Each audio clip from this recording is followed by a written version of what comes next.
मंडळी, तर आज होती शिवजयंती. तुम्हाला माझ्याकडनं शिवरात्रीच्या खूप खूप शुभेच्छा आणि तुमच्या फॅमिलीसुद्धा.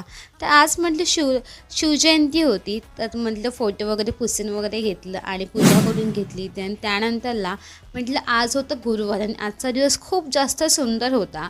आणि म्हटलं मी रेडी झाली आणि गेली मी इथे मिठाईमध्ये शॉपमध्ये थोडं मिठाई घेतलं, कारण की आज काहीतरी घरी गोड पाहिजे म्हणून असं. आणि त्यानंतरला मग मी सलॉनमध्ये आली आणि दुपारी मी खाल्ली किटकॅट ही कॅडबरी कोणाकोणाला आवडते कमेंट करून नक्की सांगा, कारण की मला पण खूप जास्त आवडते. नंतर म्हटलं ही माझी मैत्रीण आहे, तिने मला मस्तपैकी असं टॉंग्स करून दिले, खूप जास्त सुंदर वाटत होते माझ्या केसांवर. लेट्स सी गाईज, बघू शकाल माझं फायनल लुक आणि कसा वाटतो कमेंट करून नक्की सांगा, कारण की मला जायचं होतं एका लग्नाला. आणि लेट्स सी मी लग्नाला आली आणि 5-10 मिनटं आम्ही जस्ट बसलो हॉलमध्ये. आणि हे लग्न होतं गुजरातीमध्ये. आणि लेट्स सी गुजरातीमध्ये एवढी जास्त पब्लिक कमी येते मला आज कळालं. म्हणजे महाराष्ट्रांच्या जे लग्नामध्ये होते ना, म्हणजे ना उभं राहायला पण जागा नसते हॉलमध्ये गेला आणि हा हॉलच पूर्ण खाली होता. आणि मग तिकडनं आम्ही जेवायला गेलो आणि बघू शकाल जेवण्यासाठी खूप जास्त प्रकार होते, बट सलाड वगैरे सगळं काही होतं. पण सर्वात पहिलं म्हणजे पाणीपुरी हा प्रकार सर्वांनाच आवडतो, तसं मी पहिलं गेलो पाणीपुरी खायला.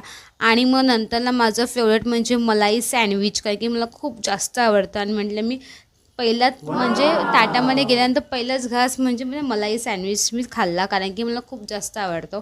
आणि सगळेजण जेवत होते मस्तपैकी, कारण की जेवण एवढं सुंदर होतं की सगळे तुटून पडलेले. आणि मी सुद्धा म्हटलं एवढं जेवण छान लागत होतं, गुजराती जेवण. आणि ते म्हणतात की गुजरातीमध्ये गोड खूप जास्त असतं आणि मला खूप जास्त आवडतं गोडसुद्धा, म्हणजे असं मिठाई वगैरे असं. आणि आईस्क्रीम खाल्ला. आईस्क्रीममध्ये ना काहीतरी म्हणजे मिस्टेक झाली, म्हणजे आईस्क्रीम ना आम्हाला आवडला नव्हता. म्हटलं जाऊ दे ठीक आहे, पण जेवण तर सुंदर होतं. मग डेकोरेशन वगैरे केलं आणि मग चटपट आम्ही रिक्षा पकडली आणि घरी येते आता हे समजले की आज शिवरात्री आहे, म्हणून तुम दहिसर मार्केटला वगैरे पण खूप जास्त गर्दी होती शिवजयंतीची. आणि नंतर मी घरी आली आणि लेट्स सी घरी आल्यानंतरला फ्रेशनअप झाली, चेंज वगैरे करून घेतलं, कारण की माहिती आहे दिवसभर काम करून थकून झालं की मग थोडा आराम पाहिजे. भेटू पुढच्या ब्लॉगमध्ये. Then bye.